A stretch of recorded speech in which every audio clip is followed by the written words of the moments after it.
Throughout human history, one thing has been a constant: crime. There are many types of crimes committed and many types of investigators who look into them. Criminals get very creative to stay ahead of the law. Find out crime doesn't pay. Join Jason Esty as he dissects various crimes, mysteries, and disappearances. Crime Maze. Hello, everybody! Hello to my amazing YouTube community everywhere and on all other platforms. You do look beautiful and amazing. You really do. My name is Jason, of course, and I go by ESTEY'S Crime Maze. That's right, I'm a new channel. Thank you so much for joining me, all of you today. Thank you for joining me that are new to my channel. Please, people that are new to my channel, perhaps, if you think I have value to share with humanity, if you enjoy my videos, we're going to talk about the Idaho 4 case today again, my friends. If you enjoy my videos, please subscribe, smash the like button, hit the bell icon, as I said. Leave a comment. It all helps to get the videos out to you ultimately, and I appreciate the engagement. So here we go, my friends. Without further ado, are you ready? Because I got to provide you with titillating and tantalizing revelations on this all-important and crazy, wild case of the Idaho 4. It is super crazy and wild. And some of you may be asking right now, well, Jason, you haven't also used the word tragedy. Isn't this case super tragic? Right? Because we've been told, right, everyone, that it was a quadruple homicide, as YouTube likes to say often, unalivings.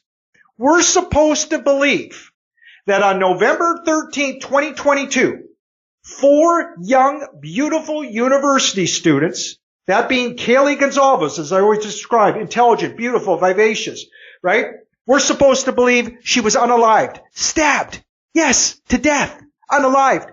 We're supposed to believe her best friend, Madison Mogan, as I say in all my videos, my friends. Those of us that are aware of this case, we understand that Madison and Kaylee, apparently they were like sisters.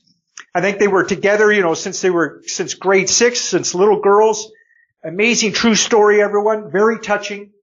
But we're also supposed to believe that Madison Mogan was unalived. November 13, 2022. We're still trying to figure out the exact hours. 2 or 4 in the morning we're supposed to believe, right?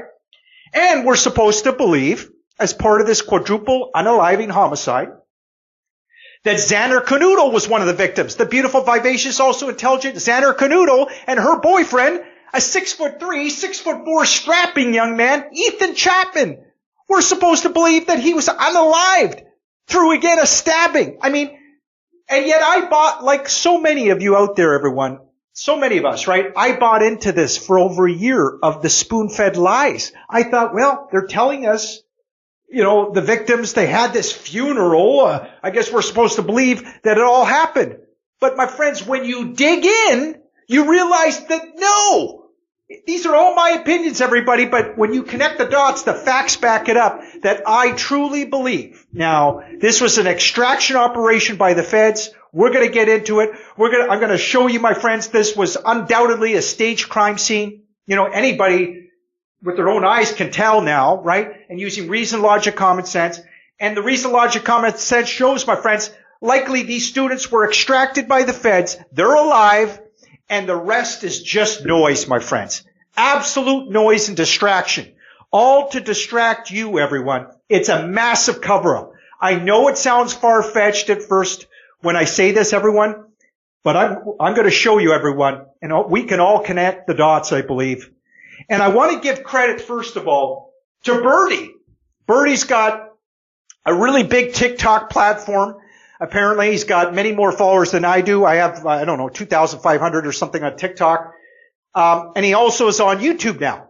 And I give him credit, everyone, and I hope some of you may reach out to Birdie for me. Tell him that I've been asking to interview him, please. Maybe pump up my tires. Tell him that I'm charismatic and that I'm digging in on the Idaho 4, that you think that both of us could do an epic live together. Because I truly think, everyone, Birdie and I will bounce ideas off one another, and us two dudes together could do an epic live on the Idaho 4. I'm convinced of it. But I need Birdie to reach out to me, and I'm trying to get him interested. He's done numerous interviews with other people. So Anyway, I digress here, everyone. So as I was saying, Birdie, he's the first one.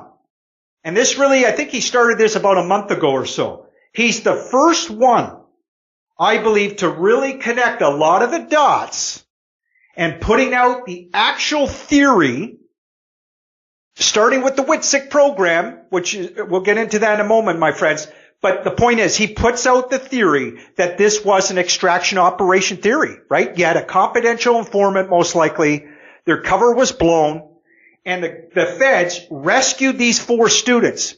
For whatever reason, they knew they were in danger. And a lot of us know that. Whether you believe Brian Kohlberger somehow did the crime, right? Most of us understand. Again, using reason, logic, common sense. Those of us that are not brainwashed, mind controlled, we know that Brian Kohlberger could not have done this atrocity or unalivings, and he didn't do it. There's absolutely no way. So we can get off that. But even if you think it was somebody else, my friends, so obviously, people that think these unalivings happen, obviously the students were targeted. My argument for now, and I'm convinced everyone, the hit that was put out on these students, it never took place. No, everyone, the feds rescued them in the cover of darkness, November 13, 2022. And by the way, there's a YouTuber, I think it's a woman, and I think she goes by Open Minds Perspective.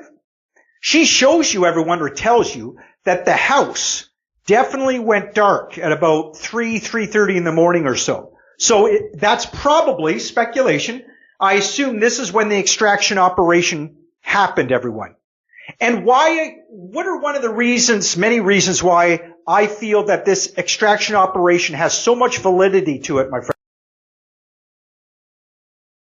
that leads towards that these students are actually alive. They're relocated, my friends, under the WITSEC program, WITEC, right?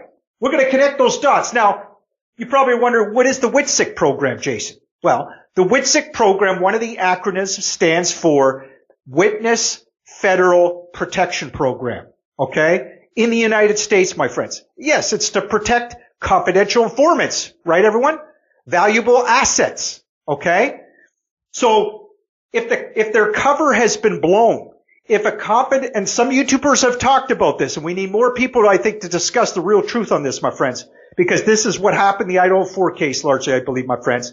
If a confidential informant has been compromised, right, their cover blown, then guess what? Birdie found this out, my friends. And Birdie gets help at times from other researchers, too. But Birdie's a very bright guy, my friends, and he digs in. Birdie found out that legally, and don't take my word for it, my friends, anybody can find this out. Did you know the feds can legally create a violent staged event? Let me repeat that, my friends. The feds, the FBI, right? CIA, the 3-letter agencies, the feds, cops, law enforcement. They can legally create a staged violent event if the confidential informant, again, has been compromised, their cover blown. They can legally do it, my friends.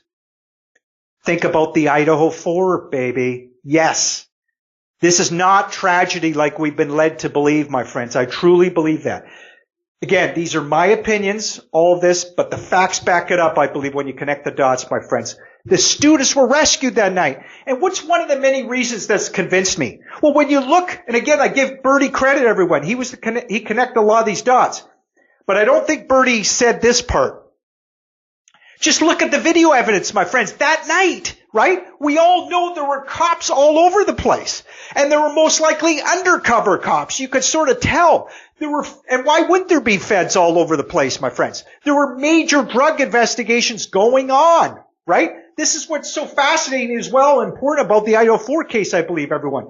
Because it's opening our eyes to some of the pipeline, drug distributions, the locations, the places. We know now that a lot of these dorms in these small towns, like in Moscow, Idaho, seemingly, they're used more likely at times to store drugs. They're housing drugs and product, right? And selling product. And in the universities, everyone, I think Birdie's correct that when he says the feds were doing literally drug investigations within the university infrastructures like Moscow, University of Moscow, Idaho, probably Washington State too, where Brian Kohberger's from. We'll get to Brian Kohberger later more, my friends.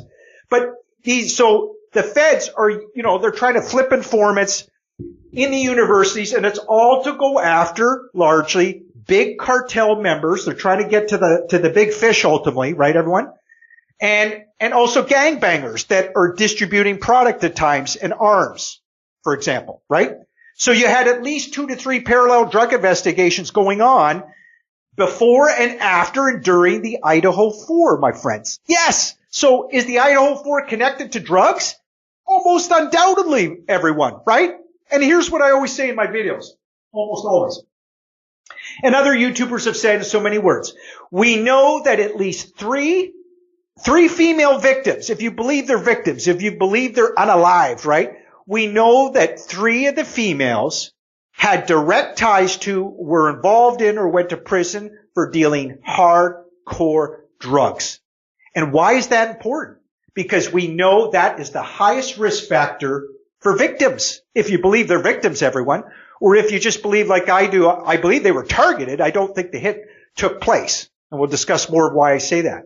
So again, everyone, this is the highest risk for victims. And Xana's stepmother, as most people that are really familiar with this case, it's been talked about many times, right? Xana's stepmother, I think it's Karen Norlington or something.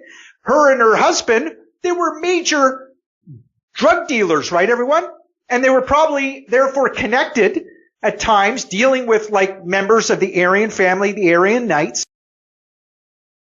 Jay Embry and others have surmised, other YouTubers, they most likely snitched.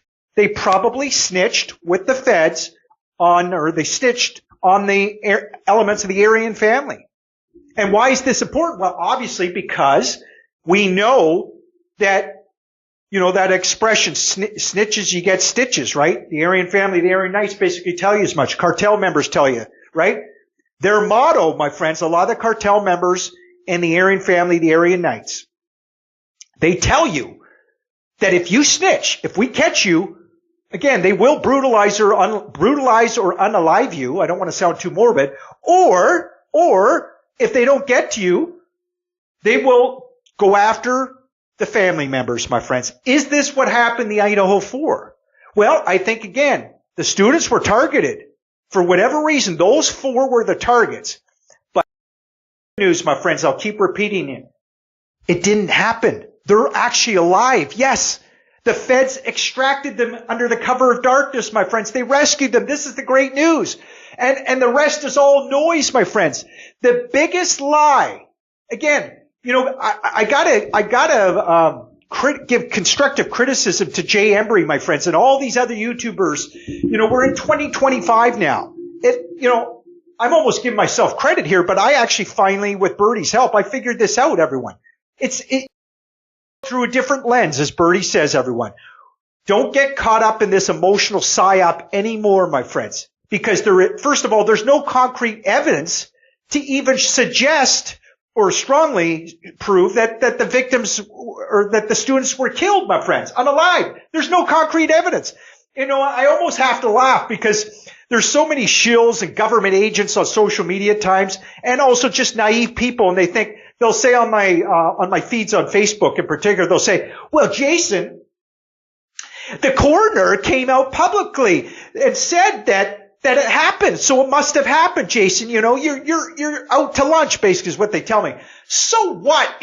My argument is, everyone, so what if the coroner, what's her name, Kathleen Abbott or something, I think is her name. So what? She had to make a public report, I would argue, my friends, a public statement to pretend that these unalivings happened, in my opinion, my friends. She's working with the feds. In my opinion, she's totally bought and paid for, everyone. Because the unalivings, the evidence supports overall, my friends, it didn't happen. No way. Now let's talk about the staged crime scene, I believe, my friends. When you look at it through the proper lens, just reason, logic, common sense in your own eyes, it was absolutely staged, my friends. Yes. And you know what confused me, though, for over a year? This is how smart the feds are, my friends, some of these feds. And they're right? Often. This is their job description, everyone. Okay? and the deep state for that matter. But the feds in general and the FBI, my friends, they had to put something visual. Hopefully you agree, my friends. They had to put something visual to make us believe, to suggest that that it happened, that this brutal, bloody crime scene happened. Because again, everyone, that's the theory, right, everyone? Or sorry, that's the story, right? We've been told over and over again, it was a bloody crime scene. Oh yeah, really? Oh, it was such a biohazard, and we're going to get into it, everybody. We know a lot of the U.S. Marshals, by the way, that were moving boxes out, they didn't even have gloves on half the time. Even the forensic scientists, we know, often they didn't even have proper PPE gear on, or whatever you call that, right, everyone?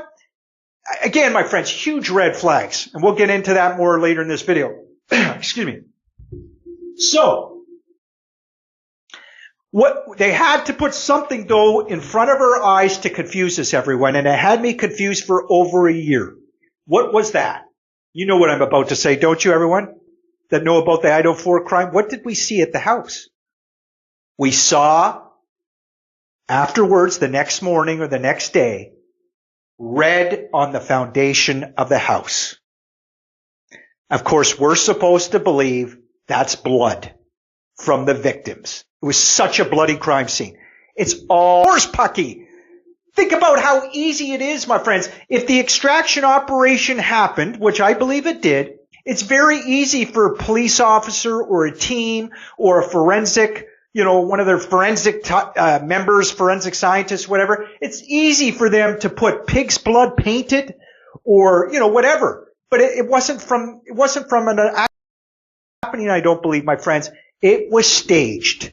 It was part of the psyop. Like I said, everybody, the feds, they believed they wanted to lie to us. They wanted to confuse us, apparently, I believe, to make you think that this crime actually happened the way they said it did, which is a quadruple homicide and a bloody crime scene. Oh, we're supposed to believe that all 4 healthy, beautiful victims were stabbed. And you got a 6'4" Ethan Chapman, and you're trying to convince us that Brian Kohlberger, this lone former heroin addict at times, skinny guy, even though he wasn't a small guy, but we're supposed to believe that somehow he did in 8 to 12 minutes. All these stabbings. It's ridiculous. And again, we all know Brian Kohlberger has no motive, right? He has no prosecution had to amend so many words now. We know now that Brian Kohlberger had no identifiable connection to the so-called victims, the family members, or even the community or the residents, really, because he's from out of state. That's part of the convenient narrative, isn't it, everyone? That he's from Washington State. Again, everyone, it goes back to, I believe, people have talked about it in so many words, but the university establishment, my friends, with law enforcement, they couldn't have the residents of Moscow, Idaho, and the parents of the students. They couldn't have people suspecting even that it could have been a gang banger, targeting these students, and somehow the students, were unalived or that they've even been rescued. They don't want to tell you the truth. But they couldn't have you think that these students were targeted by someone in Moscow, Idaho, my friends. That's why I believe in part Brian Kohlberger was used, my friends. And he's just an actor. I believe he's all on assignment. I believe Brian Kohlberger, I know it sounds wild, but once you understand how the feds work, my friends, Brian Kohlberger, I truly believed, worked for the feds. Yes. And other people have alluded to it as well at times, my friends. He most likely was working in some capacity in the drug underworld. And as I said in one of my videos, everyone, did you know that often or at times the feds, they're very sophisticated. They will actually feed people drugs, like a Brian Kohlberger, for example, because it's easier for them to control you. Yes. And for example, if they use, say, a chaos agent for controlled opposition, within freedom movements, I saw this during COVID. They'll feed them drugs, they'll control them, and then if that person gets on, too drug addicted, like if they get, out of control, too unstable, then the government, the deep state, they'll pull them back in again, and you won't hear from them for a while. I think it's very similar to Brian Kohlberger, my friends. But I think Brian Kohlberger most likely agreed on an assignment he may very well have also agreed that working with the feds that, hey, you're going to get arrested for this quadruple homicide. You're going to get famous, but we will free you. You'll be freed after a year or two, and we'll treat you good. For all we know, my friends, I know it sounds wild a little bit, but think about it. We don't know what's going on behind closed doors, but behind closed cells, right? We really don't. He could be having smokes with the cops. He probably has his own TV, and we know he's gotten healthy. This is the good news for Brian Kohlberger, right, everyone? He's certainly not on drugs now. He's gained weight, okay? I think this was all part and parcel of the deal that Brian Kohlberger probably and the feds made behind closed doors. And again, everyone, huge red flags. Think about it. We know Brian Kohlberger tried to enroll for law enforcement, my friends. So I believe he was working for the intelligence community. And we know he had his forensics background, right? Forensic expert, cloud forensics or whatever it is. And he, of course, was a PhD criminology student, even though it was just first semester, apparently. Okay? So I know the case is so fascinating on so many levels, my friends, including this arrest of Brian Kohlberger. We'll talk more about Brian Kohlberger. Today, I want to shift focus again to the extraction operation theory, my friends. The evidence that shows, I think undoubtedly, in my opinion, this was a staged crime scene. Birdie knows it, I believe, and he's shown you, and so do other people, my friends. Okay? Let's talk about it.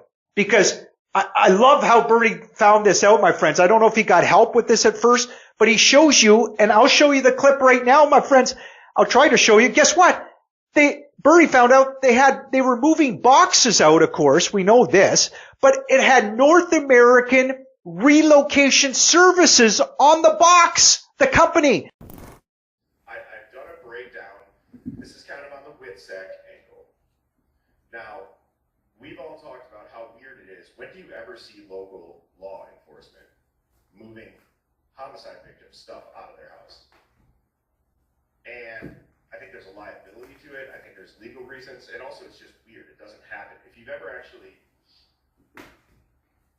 been in a situation, hopefully most people haven't, but if you've ever been in that situation, like most of the times, the families are responsible for the cleanup and hiring a company to come and do it. So it's true. This is one thing that I thought was odd because not only were the victims' names on these North American Relocation Services boxes, but so were the surviving roommates. I had a screenshot where it said Beth on the side. This is from the Hive Mind Find in my inbox. So he did get help on that research. Interesting. Right by the police station, City North American. Okay, I was trying to find dates on this. They're permanently closed now, and I find it odd that I believe the date that they moved everybody out was like December 7th. I want to say that. Now, I know a lot of you are saying right away, you're saying, well, Jason, of course, it's like a moving company. They're moving out the victims' boxes, right? And the victims, again, we've got to believe that they were stabbed, they were unalived, right? Well, hold on a sec, because Birdie, listen to this, please, everyone. Birdie found out, and I think he probably found this out all on his own, the way he thinks. He said to himself, with the feds, North American Relocation Services. Is there a federal connection? Because he's been looking at these federal, drug investigations. What's the connection to the whole Idahofour case, right? Was this an extraction operation theory in which they rescued the students and the students are alive? They're just relocated. Is this what happened? Well, to Birdie's credit, my friends, yes, he found out the parent company. And I'll try to show you on the screen for you, my friend. The parent company is called Serva. I don't want to mispronounce it, my friends. SIRVA.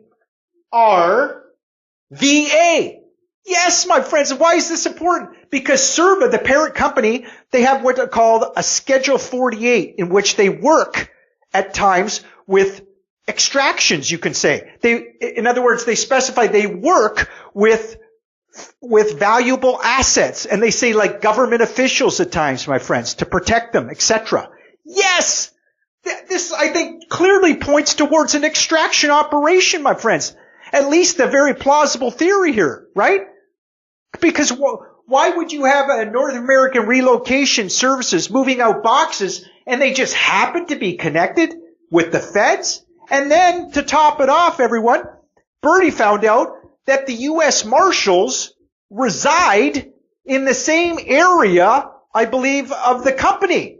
Let me just read it to you if I can find it here. One sec, my friends. I got to put on my sister's reading glasses. Hint, hint. You ready? Here we go. So don't be turned off. Just kidding. Here we go, my friends. Yeah, SERVA. They got a Schedule 48, as I said. It allows them to move law enforcement valuable assets. Well, who's law enforcement's valuable assets within the idahofour, my friends? It's got to be the 4 students. Kaylee Gonzalez, Madison Mogan, right? Xander Canudo, and Ethan Chapman. It makes sense, right? From an extraction operation theory here, everyone. And I think this theory is right on. So they can move valuable assets. They can move a bunch of other federal government officials and protect them, right, everyone? Parent company of North American Relocation Services. This is a huge find, everyone. I think this is so important, don't you, everyone? This is vital. And yet nobody's talking about it except Bertie and his guests. Jay Embry, I got to give this guy constructive criticism, my friends. Jay Embry, he's done some really great research. You know, he goes into the gang members, the Aryanites, the Aryan family, you know, some of the members like Farley and others, and he believes they took the hit out on the victims. Well, they may have wanted them unalived, everyone. That's probably true, some of these members of the Aryan family and or cartel members. But guess what? They knew that these 4 students, their lives were in danger that night, my friends. And this probably was pre-planned somewhat, too. Come on. And here's another example, my friends. And I had a person leaving me comments before saying, it was a great comment, they reminded me that, remember, Kaylee's mother was a Christy Gonzalez, I think it is, isn't it? She admitted, my friends, in newspaper or in TV interviews, didn't she? She said that her daughter, Kaylee Gonzalez, the beautiful Kaylee, photobombed her just the day before the so-called atrocity. Basically, Kaylee gave all or most of her photos and other valuables to her mother. Do you think that's just a coincidence, my friends?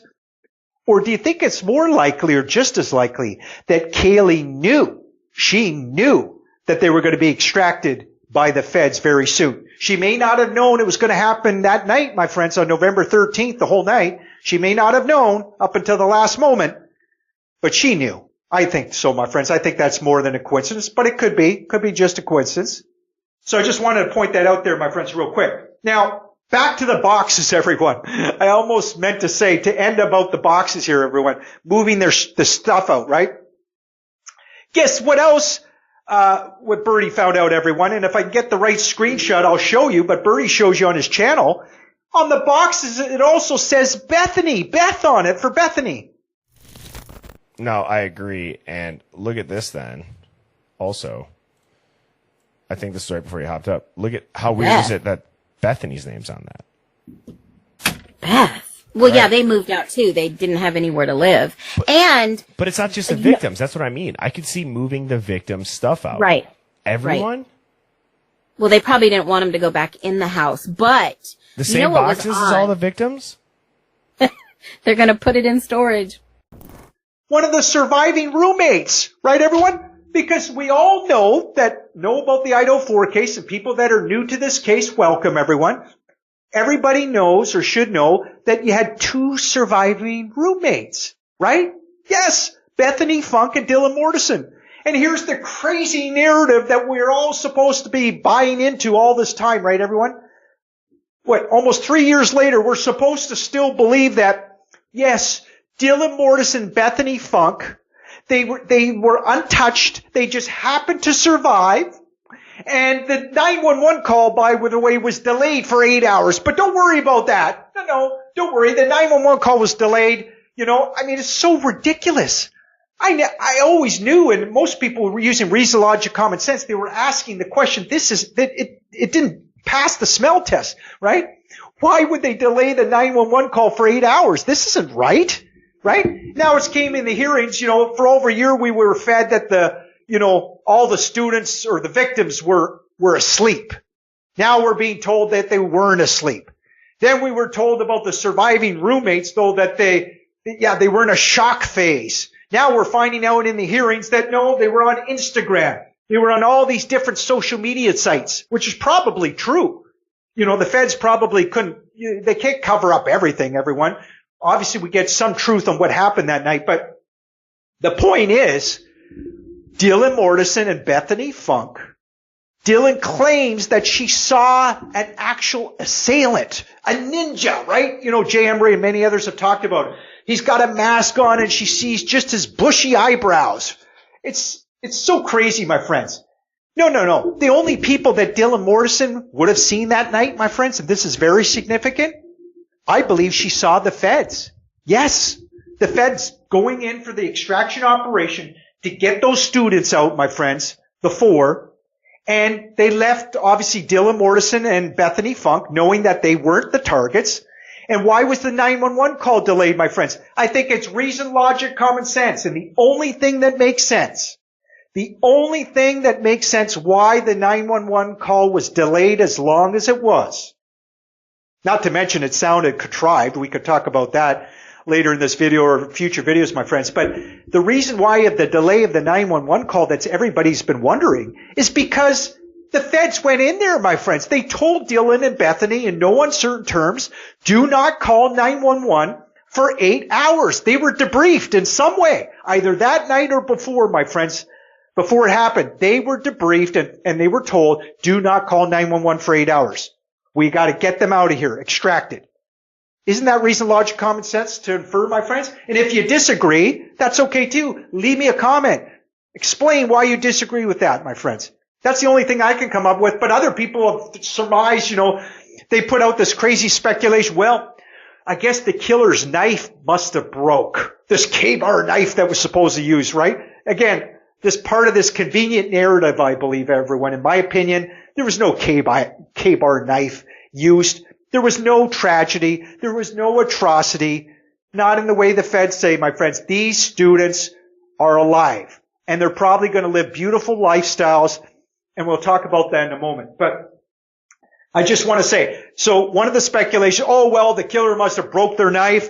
Or you may have heard, they say, Brian Kohlberger, for example, the guy that they arrested, he was too tired. He was too exhausted to stab, Dylan Mortison after stabbing the other 4. Think about that. Does that make likely as that, my friends, right? Very, very unlikely. Come on. What person who's going to go in there so crazy, do a quadruple homicide, and you're going to leave Dylan Mortison alive and she's only 3 feet away from you, a female? Makes no sense. Right, everyone? I hope you can agree to that. So, again, my friends, I think this all leads credence to the other theory. The real truth of this case, I believe, everyone. The feds, to their credit, I criticize, as many people do, the lies of the FBI at times, especially in this case, at times. The FBI, local law enforcement at times, my friends, and some of the corrupt, city officials probably in Moscow, Idaho. The university establishment, they're all in largely on this cover-up, my friends. And we should criticize them largely when they lie. But my friends, to the feds' credit, they rescued these students. Yes, that's why they never have to be mad at me. They probably don't listen to my videos, but if they did, they don't have to be mad at me because I give them credit where credit is due, my friends. And again, the proof is, my friends, the feds were all over. The cops were in that neighborhoods. Do you really think they would allow a quadruple homicide to happen under their watch? Especially if you strongly suspect that one of the surviving roommates was a confidential informant let's put it this way, my friends. Was Kaylee Gonzalez a confidential informant, or Madison Mogan, or Xander Canuto, or Ethan Chapman? Or how about this? Was one of the 2 surviving roommates a confidential informant working, in other words, in a drug investigation, trying to help the feds? Well, let me just put out a name for you, my friends, of the 2 surviving roommates. How about Bethany Funk? Yes, and why do I bring her name up right now, my friends? Because as Birdie found out, and you guys can find this out too, my friends, guess what? There's no history. When you look at Bethany Funk's history, it's been scrubbed before 2015. You can't find anything on her. Yes. And also, and why is that? Well, it's probably because, again, she was a confidential informant. And guess what? Her parents, we know they agreed to work with the feds for, apparently for drug trafficking and sex trafficking. Okay, everyone? So the parents were intimately involved working with the feds, right? They were informants, most likely. So again, my friends, it all goes back to the drug investigations that were happening, my friends, and largely very covertly, okay? You know, sometimes I describe the secrecy because I study the aerospace companies. I know how some of the defense contractors operate and federal investigations at times. You know, as I like to say, I can't say too much, but I might have a defense contractor friend or more. So, my friends, the secrecy, you can, especially within the aerospace companies, but I think it works with Moscow, Idaho in some ways too, my friends. You can call some of these programs, these operations, it's so secret, it's called unacknowledged special access projects or programs, my friends. Yes. That means, say if you're in law enforcement in this case, and you're working undercover like this on these very sensitive areas, my friends, within drug investigations, if you divulge the existence of what you're working on to the public, right? If you're a whistleblower, for example, and you're trying to come out with all this stuff, particularly when you're working with the FBI, you will be jailed potentially 30 years or killed, taken out. That's how compartmentalized, my friends, some of these programs are. That's a fact. Okay? I just want you to know that. Okay? I wanted to share that with you. Thank you for listening, everyone. So again, everyone, we talked earlier about WITSEC. I think the idahofour case, my friends, it all comes back to the WITSEC program. That these students, the feds knew their lives were in peril. There was a confidential informant working with the feds. You know, somebody probably said too much, you know, opened their mouths too much, you know, whether they were drunk. Here's an example, right, everyone? Everybody's been showing the audio time and time again, and the video, evidence, where wasn't it Kaylee that says to Madison, she says, what did you tell Adam? And Adam's the bartender, right, everyone? He works near the grub truck or something. Adam was their friend. And Madison replied back to Kaylee, this is the night of the so-called atrocity. Madison replies, I told Adam everything.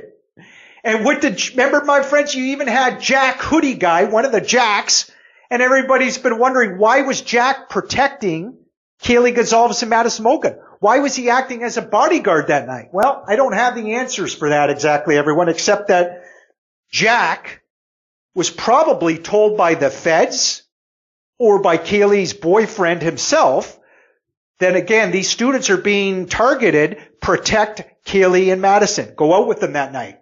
I think that's reason, logic, common sense to infer. So Jack, remember when he heard Madison say that I told Adam everything, Jack immediately said, they're going to get you for that, Maddie. They're going to get you. Right, everyone? I'll play the audio perhaps on this video for you. You can listen for yourselves.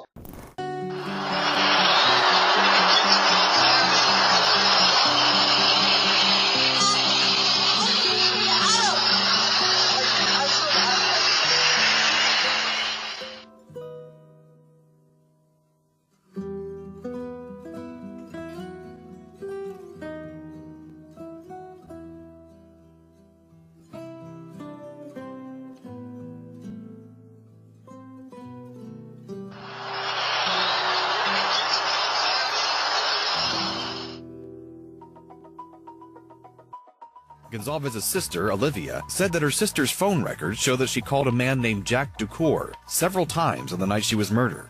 The call log has 6 calls between 2:26 a.m. and 2:44 a.m. to Ducour. Madison Mogan also called the same person 3 times between 2:44 a.m. and 2:52 a.m. The last call to the man on Gonzalez's phone was logged at 2:52 a.m.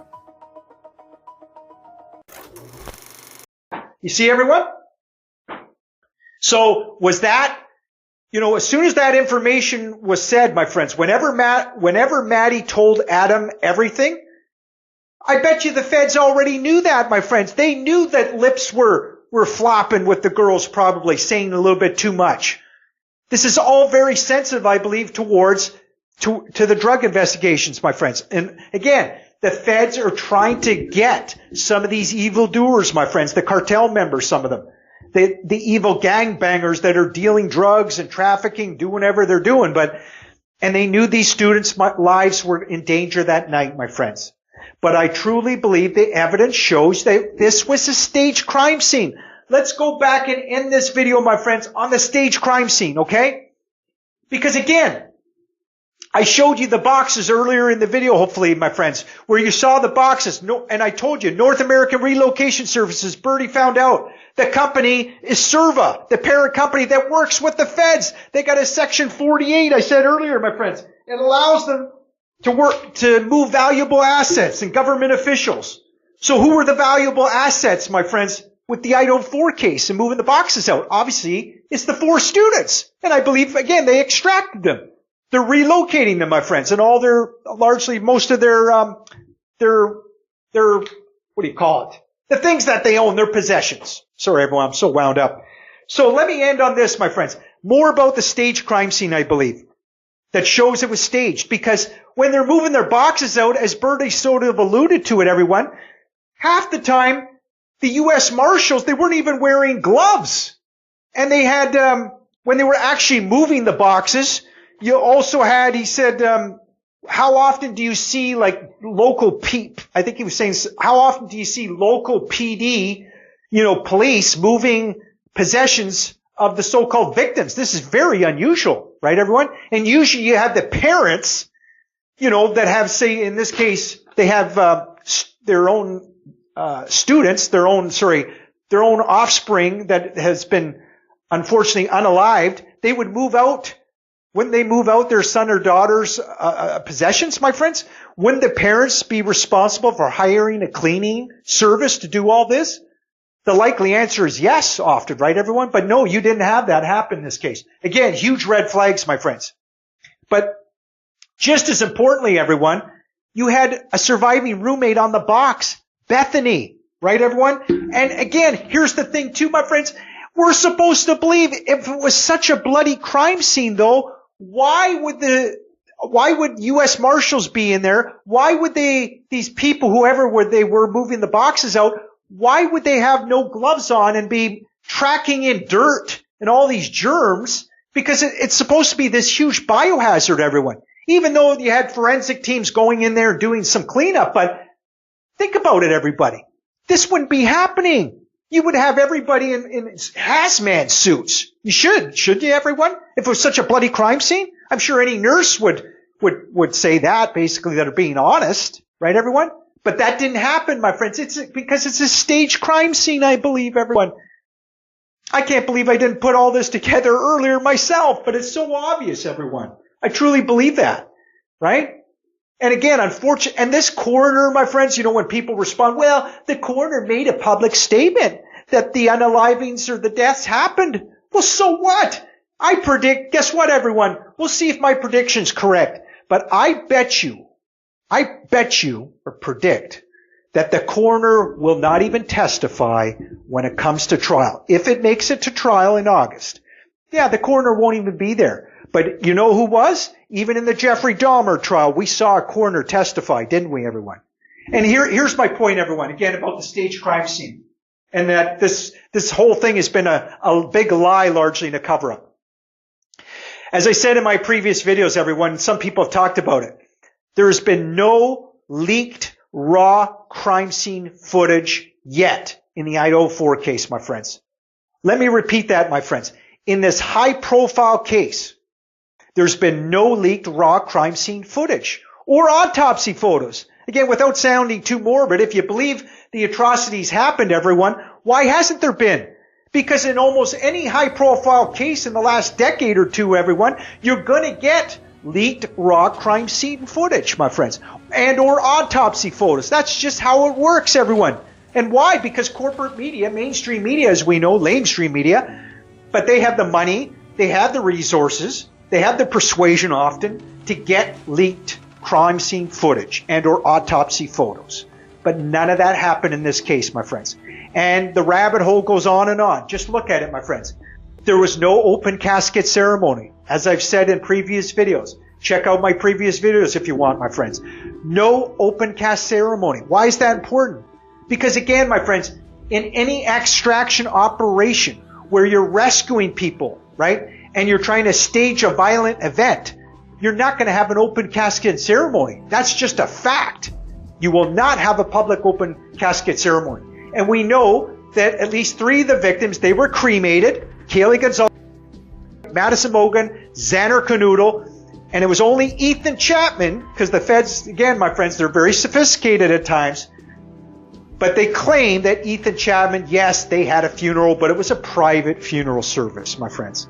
It's all horseshit largely, my friends. It still wasn't a public open casket ceremony, though, was it?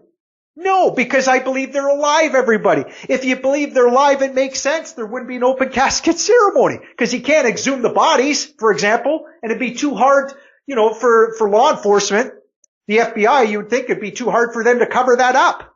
So they got to make you think that they're unalived, my friends. That's right.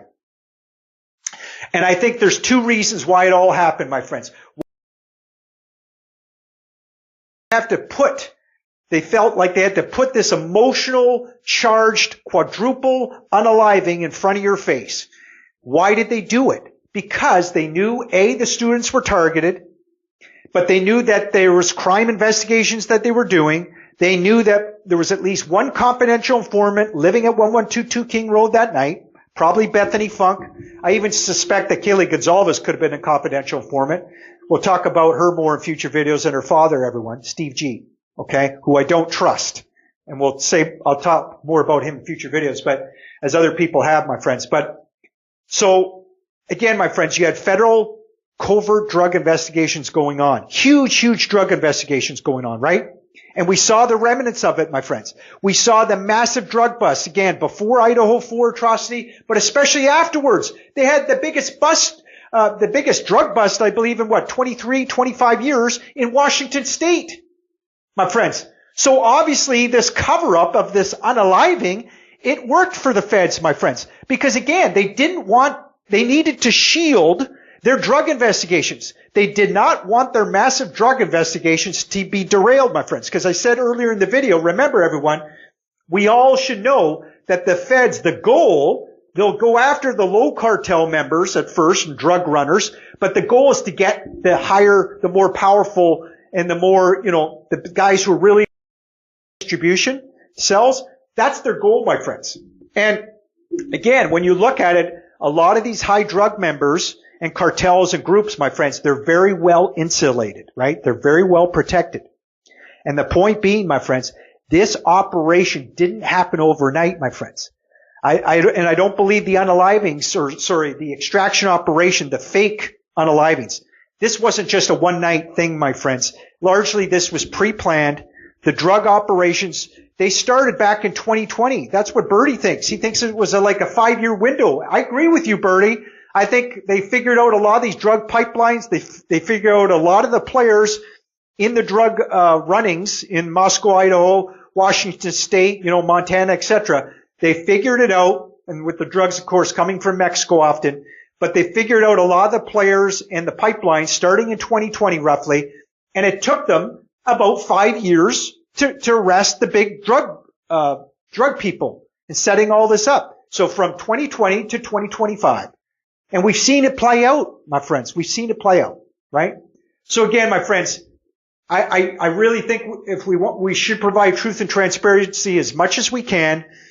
And again, when I speculate, I admit if it's speculation, everyone, but I think a lot of it, we can connect the dots. And the facts do back it up a lot, my friends. This was an extraction operation theory done in darkness, like I said, my friends. It was a very covert, top secret program. And now the students are relocated. And finally, everyone, as part of the WITSEC program, my friends, by the way, for the Witness Federal Protection Program in the United States, some of the relocation places we know is in like Puerto Rico. The United States literally have a WITSEC program. So my question is Kaylee Gonzalez and Madison Mogan, Xander Canuto, Ethan Chapman, or at least some of the 4, if not all 4 of the students, are they relocated in places like Puerto Rico? I think the answer is most likely yes. I even found out in my powerful country of Canada as well, we've got a WITSEC program in places like Labrador, right? They're all over the place, my friends. And guess what? We deserve truth largely, my friends, at least knowing that the students are alive, because your taxpayers' money largely pays for the infrastructure for WITSEC programs and all these drug RICO, crime investigations, right?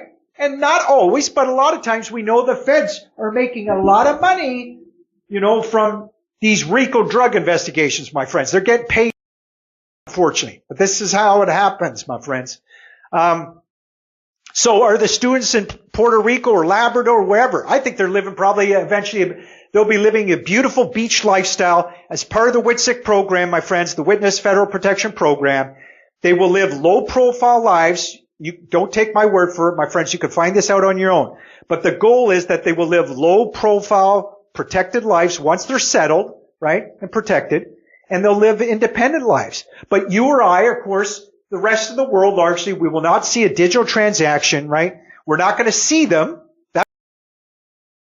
The family members, the parents, will be, if ever again. And maybe we'll discuss more of that. So again, everyone, let's go back to the staged crime scene to end this video, everyone.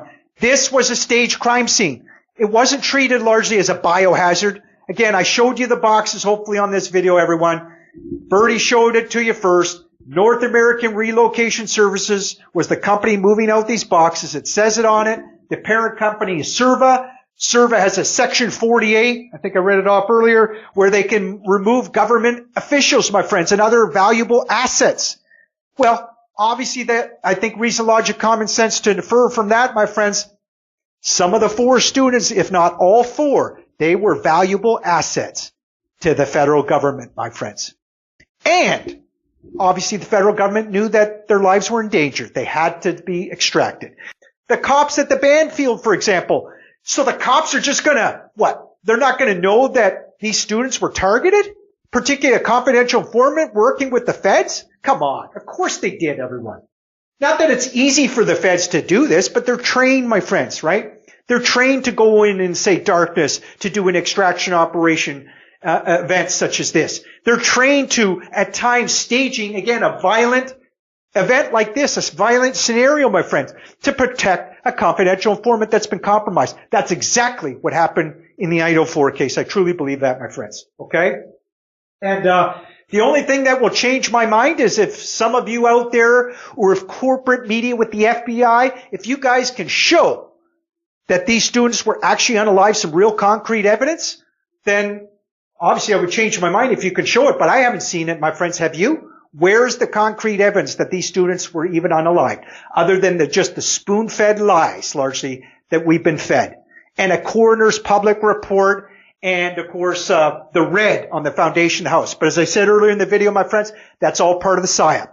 I believe that. That was all staged, okay, everyone? And it's very easy to do that, right? And by the way, we'll talk future about the parents of these victims, my friends, so-called victims, because I believe you can't trust Steve G., and I believe even Ethan Chapman's parents, in my opinion, I don't think they were being honest with you, straightforward, my friends. And I can't blame them in a way.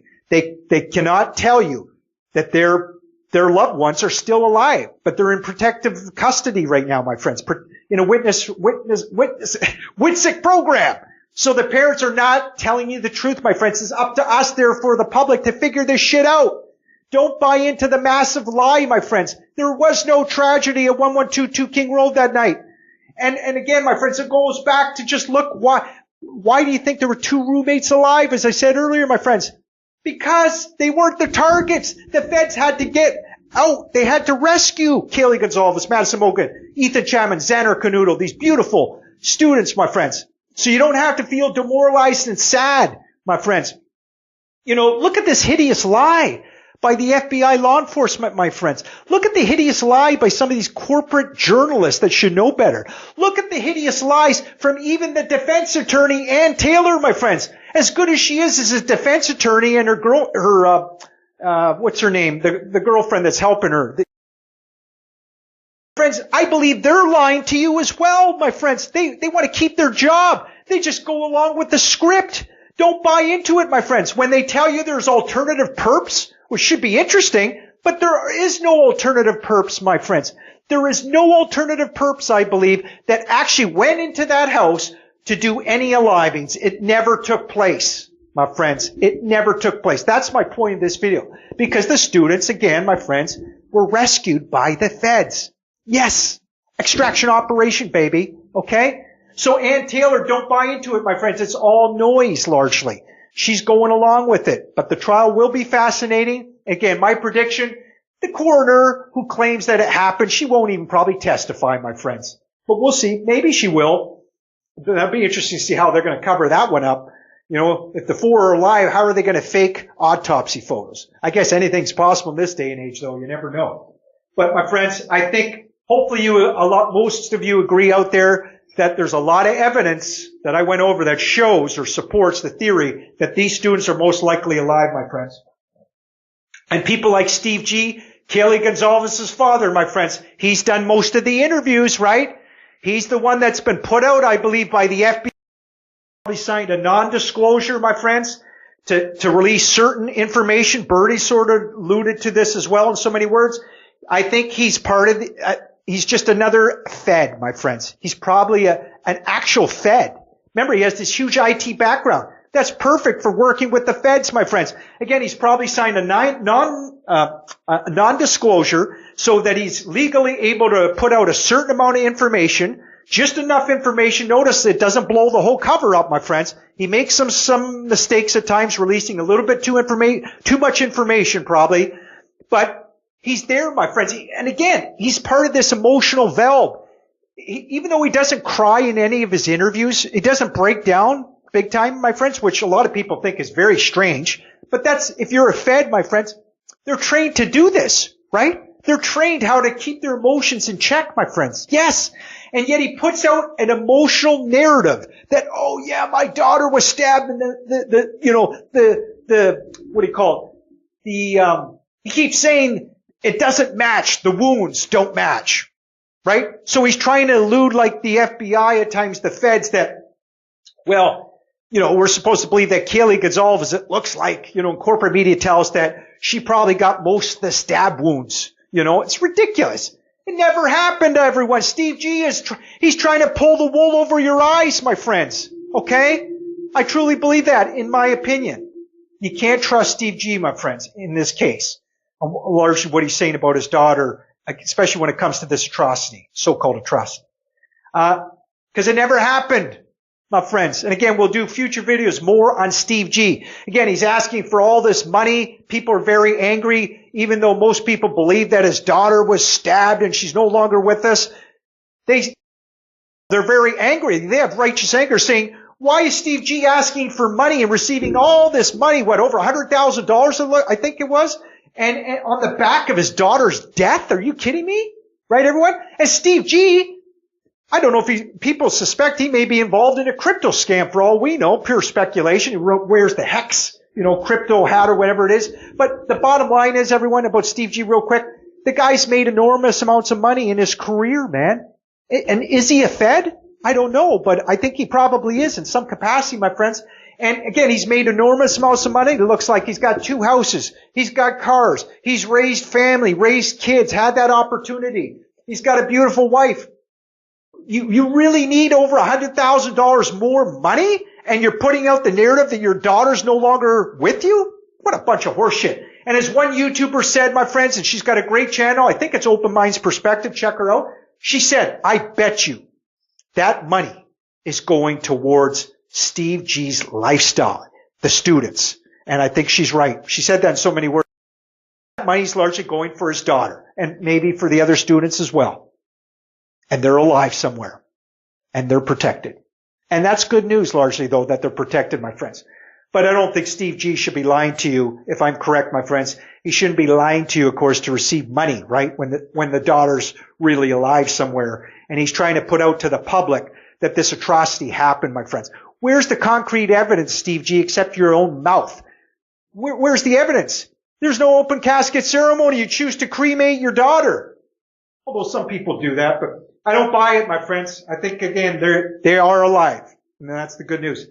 But I don't want to ramble, my friends. Thank you so much for those of you that stuck with me throughout this long video today. Thank you for sharing your precious time with me. If you think, again, I have value to share with humanity, I hope you'll subscribe. I hope you smash the like button. I hope you hit the bell icon. Get notified for future videos. We'll talk more on the Idaho 4, my friends, and eventually other crime cases as well.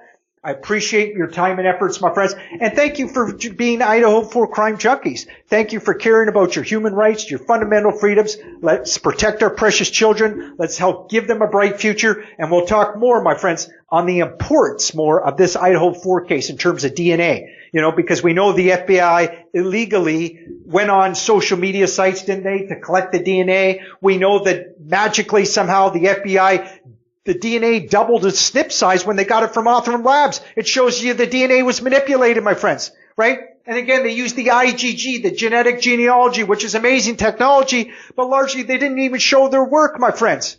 To get to Brian Kohlberger, ultimately they got to his father, right? Supposedly they got the touch DNA on the butt knife sheath left at the crime scene, either under Madison Mogan's leg. First, I think there was a discrepancy, was under a blanket, all this horseshit. Anyway, they claim now that they extracted the skin cells from a button sheath and that it belongs ultimately to Brian Kohlberger. Again, tracking it to his father, using the IgG, and then doing a buccal swab on Brian Kohlberger. And that's your guy. That's the lone assailant. And they did this quadruple homicide. Don't question the narrative. Don't question it could be an extraction operation theory. Don't even think about it. Alternative perp theory. It's all noise, my friends. In my opinion, it's all lies. There was no tragedy at 1122 King Road, my friends. Not in terms of unalivings. There was none. It never happened. The feds rescued those students. I can't be any more clear. Again, my opinions, but I think the facts back it up. Thank you so much for listening, everyone. Really appreciate it. Until next time, have an amazing, beautiful morning, afternoon, or evening, wherever you are. And once again, yes, you look beautiful. Bye, everybody. Oh, and of course, I'm Jason. I go by ESTEY'S Crime Maze. And you can find me on Facebook. I might link it in the description for you. And I'm on TikTok at Jason Truth Authority over there.